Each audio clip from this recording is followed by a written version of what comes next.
Inflation data released yesterday reveals the consumer price index rose 8.2% through September, continuing at a pace not seen in 4 decades. The financial markets plunged after the news, with investors anticipated even higher interest rates coming from the Federal Reserve. Now, this especially hammers the average working family, as skyrocketing prices for housing, food, and gas put a dent in their standard of living, as great as any other economic factor. So far, the Biden administration has proven incapable of addressing this issue, only calling to spend more money, which fuels the inflation. So what should the administration be doing? Joining me now to discuss this is Ken Blackwell, Senior Fellow for Human Rights and Constitutional Governance here at the Family Research Council and former mayor of the city of Cincinnati. Ken, welcome back to Washington Watch. Tony, good to be with you. All right, so your reaction, Ken, to the latest inflation numbers?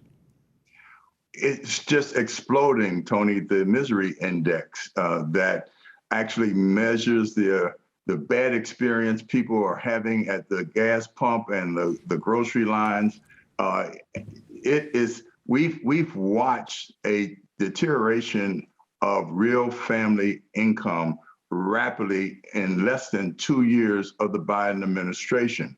And so this inflation is coming at a time when Biden has moved us from energy independence to energy dependence. And what that has meant is that there's been a slowing of economic expansion. And at this point, what we're seeing is the transformation of an opportunity society, which is what you have when there's economic growth and freedom, to one of an expanded welfare state. And so this is a direct attack on the concept of free citizens trying to convert us to subjects. Subjects of a welfare state. Ken, earlier today, the president out in California was asked about this, and this was his response to the index that was released. Play clip number 10, please. When this House and Senate gets back, they're going to have to. There's going to be some consequences for what they've done with Russia. That was the wrong clip. I called for the wrong one. Play clip number 12. A lot of people are hurting these days. Today's report shows, though, some progress. Overall, inflation was 2% over the last 3 months. That's down from 11% over the prior 3 months. That's progress. You talk about political spin. That's some real good spin. Look, I like to say that the president must have fallen and bumped his head, or he thinks that we're stuck on stupid, and we're not.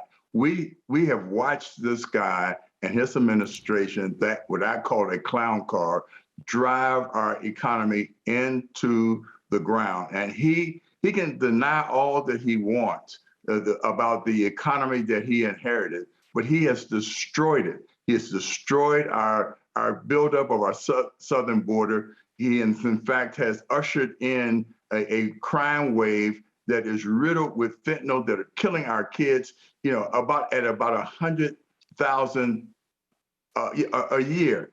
This is crazy, and his party will pay a price at the polls this November. Speaking of November, the Biden administration urged Saudi Arabia, OPEC, to delay the slash or the cut in production to try and prevent the rise in fuel prices prior to the election. They said just delay it for a month.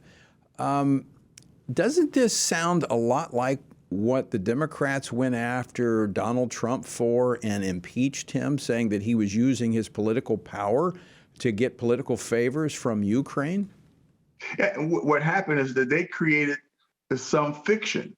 This is not fiction. This is a real move, and I think it is an abuse of power that has to be corrected by congressional oversight. That is why it is so important that the Republicans win back control of the House from Pelosi and company. And I think that if we can use the momentum that's out there, we can actually gain a couple of seats in the Senate and put the brakes on this madness.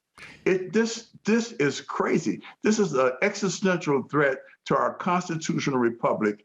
And I will tell you, Tony, if in fact we don't engage and we don't stop this madness, we in fact will see an end to our constitutional republic. The White House, responding to the pushback that's coming for this request that they made to Saudi Arabia, said, well, we were just asking for a month for them to meet again and assess things. What difference would 1 month make? This smacks of pure politics, and it's more of the gaslighting of the left, where they accuse conservatives and Republicans of doing the very thing that they make a living doing.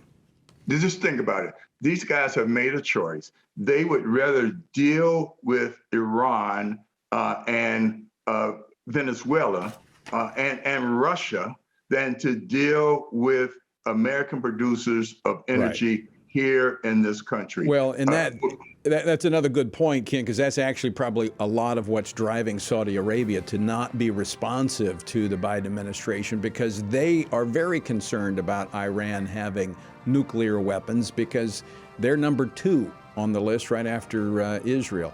Ken, we're out of time. Great to talk with you. Thanks so much for joining us. Good to be with you, Tony.